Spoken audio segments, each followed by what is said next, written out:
Je suis accompagné du colonel Grant Newsham, retraité des marines et du Centre de politique de sécurité et auteur du nouveau livre se traduisant par « Quand la Chine attaque, un avertissement pour l'Amérique ». Grant, merci d'être venu. Merci de m'avoir invité. D'après vous, quels sont ces pires scénarios dont parle le chef du régime chinois, Xi Jinping? Je pense qu'il parle d'entrer en guerre. Il pourrait s'agir d'une grande guerre ou d'une petite guerre avec potentiellement l'utilisation de la force. Je ne serais pas surpris que Taïwan soit dans le collimateur. Mais je prendrais très au sérieux les propos de Xi Jinping, qui depuis un certain temps tente de protéger la Chine sur le plan économique, financier, par exemple avec les constructions de centrales énergétiques au charbon, afin de réduire la dépendance de la Chine des effets qui se produiraient en cas d'utilisation de la force quelque part. Donc, comme je l'ai dit, je le prendrai très au sérieux. Il a pris des mesures pour améliorer la capacité de la Chine à faire appel à des forces de réserve pour remplacer les blessés au combat. L'armée populaire de libération effectue des répétitions pour Taïwan depuis près d'un an. Je m'attends à ce que la troisième partie de ces répétitions ait lieu à l'automne. Nous avons vu les effets des sanctions sur la Russie. En parlant de Taïwan, le général Lee Chang-fu de l'APL a menacé que la Chine attaquera tout pays qui les séparerait de Taïwan. Dans son discours, il parle d'harmonie et de ne pas imposer sa volonté aux autres. Mais beaucoup considèrent qu'il s'agit d'une incohérence dans les actions de la Chine à l'égard de Taïwan. Quelle est votre réaction?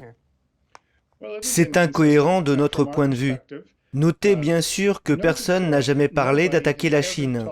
Mais la Chine aborde sa situation d'un point de vue différent. Elle s'est convaincue et croit peut-être sincèrement qu'elle est encerclée. Elle est malmenée par le reste du monde, en particulier par les Américains. Il faut donc tenir compte du point de vue de la Chine, et tout cela, vous le savez, nous pouvons ne pas être d'accord, mais nous pouvons en fait avoir tort. Mais cela ne signifie pas qu'ils n'y croient pas. Il y a toujours une réaction rotative du côté occidental qui consiste à dire qu'ils n'utiliseraient jamais la violence. Ils ne font que jouer la comédie, ils ne font que parler, ce n'est pas possible. Souvenez-vous que les gens disaient que Vladimir Poutine n'attaquerait jamais l'Ukraine, que ce n'était pas possible. C'était la sagesse populaire. Je prendrai donc les Chinois très au sérieux lorsqu'ils menacent de recourir à la violence. Que signifie la rhétorique de Xi Jinping pour les États-Unis?